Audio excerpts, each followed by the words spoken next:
Continuing along the Eurasian land bridge, we come to Southwest Asia, a hub between Eurasia and Africa, where the impact of the four-power alliance will completely change the life of the people.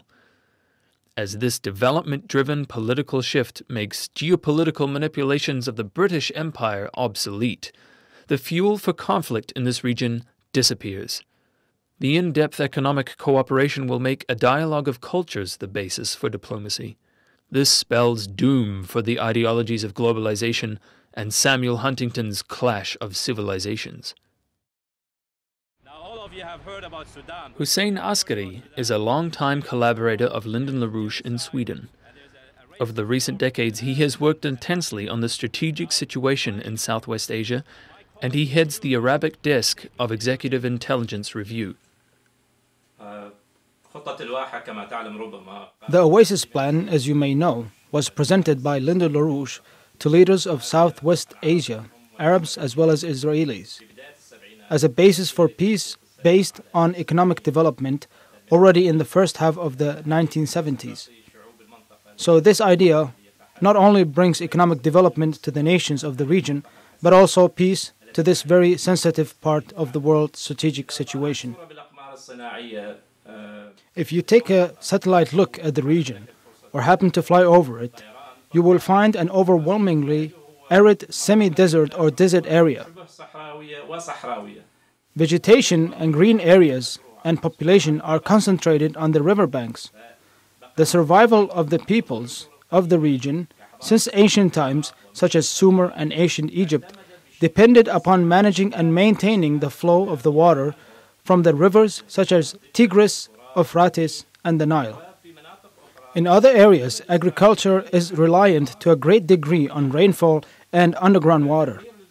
Destruction of water management systems such as canals and dams, combined with long periods of drought, mean death to entire cultures.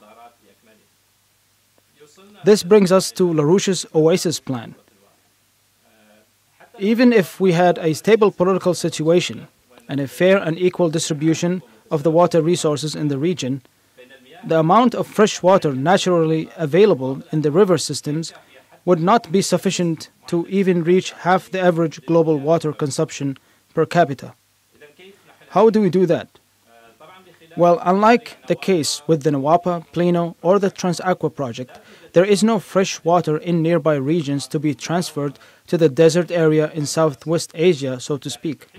However, this region and North Africa, which suffers from the same problems, are surrounded by seawater.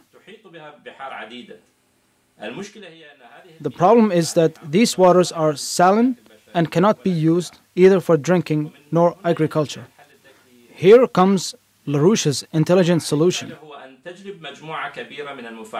You bring a large number of small, high-temperature nuclear reactors that could be produced on assembly lines in the United States, Europe, Russia, or Asia. And you place them on the shores of the Gulf, the Mediterranean, the Arabian Sea, the Red Sea, and the Atlantic. You take the saline water, heat it, and condense the vapor into fresh water. This way, you produce as much water as you have available in the rivers to green the deserts with. New large green areas will help nature cool the local atmosphere and actually increase the possibility of rainfall when clouds pass by these cooler areas. In addition to that, you see the power generated by the nuclear reactors to build modern agro-industrial centers where not only food is grown for the population, but also petroleum resources in the region are used as basic raw materials for petrochemical industries, which raises the value of the petroleum, which otherwise is being used as a simple fuel many times over.